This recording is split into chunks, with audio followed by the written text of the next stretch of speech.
Баршаңызға сәлем достар. Бүгін сіздермен өте дәмді әрі өте ерекше болып шығатын тағамның рецептісін ұсынатын боламын. Видеоны соңына дейін қарап, менің каналыма тіркелуді ұмытпаңыздар. Ол үшін ең алдымен ыдысымызға майымызды құйып қыздырып аламыз.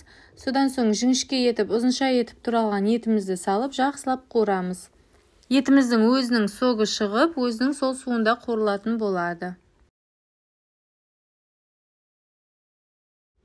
Қуырылып жатқан етіміздің үстіне жіңішке етіп туралған пиязымызды салып қуырамыз.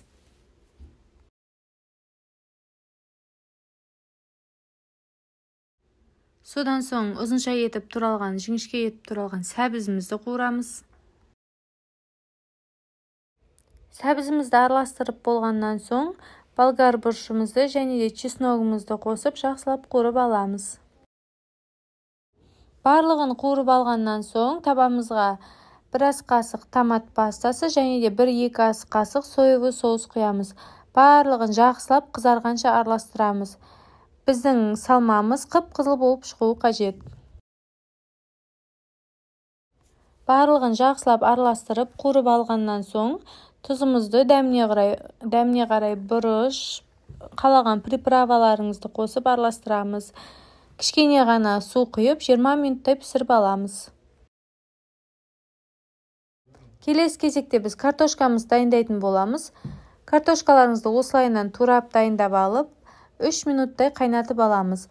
Қыздар 3 минуттан артық қайнатуға болмайды. Одан ұзақ қайнататын болсаңыздар, картошкаларыңыз езіліп кетеді. Дайын болған картошкаларымызды осылайынан ыдысымызға сүзіп аламыз.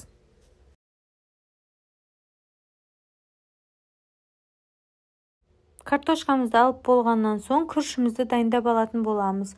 Табамызға майымызды құйып қыздырып, күрішімізді салып бір қуырамыз. Содан соң дәміне қарай тұзын салып, бетін 1 сантиметр етіп асатындай су құйып пісіреміз.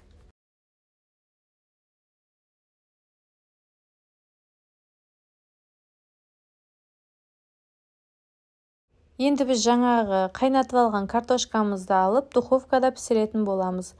Ол үшін біз дәміне қарай тұз, бұрыш және де өзіңіздің қалауыңызша кез келген приправа, паприка қоссаңыздар да өте жақсы болады. Және де кішкене 1-2 ас қасық сұйық май құйып, барлығын жақсылап араластырып, қызып тұрған духовкада 200-220 градуста пісіріп аламыз. Беті қызарғанша пісіріп аламыз. Енді біз пісіп шыққан күрішімізді кішірек ыдысқа салып, осылайынан тарелкамызға орналастырамыз. Қыздар, бұл тамақ міндетті түрде ұнайды деген сенімдемін. Содан соң қып-қызыл болып шыққан картошкамызды салып орналастырамыз.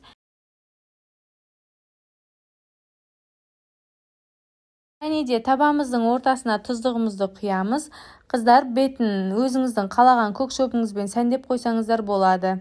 Вуаля, біздің тағамымыз дайын болды. Міндетті түрде жасап көріңіздер. Сіздермен болған іңкәр. Видео ұнаса лайк басып, пікір қалдырып кетіңіздер.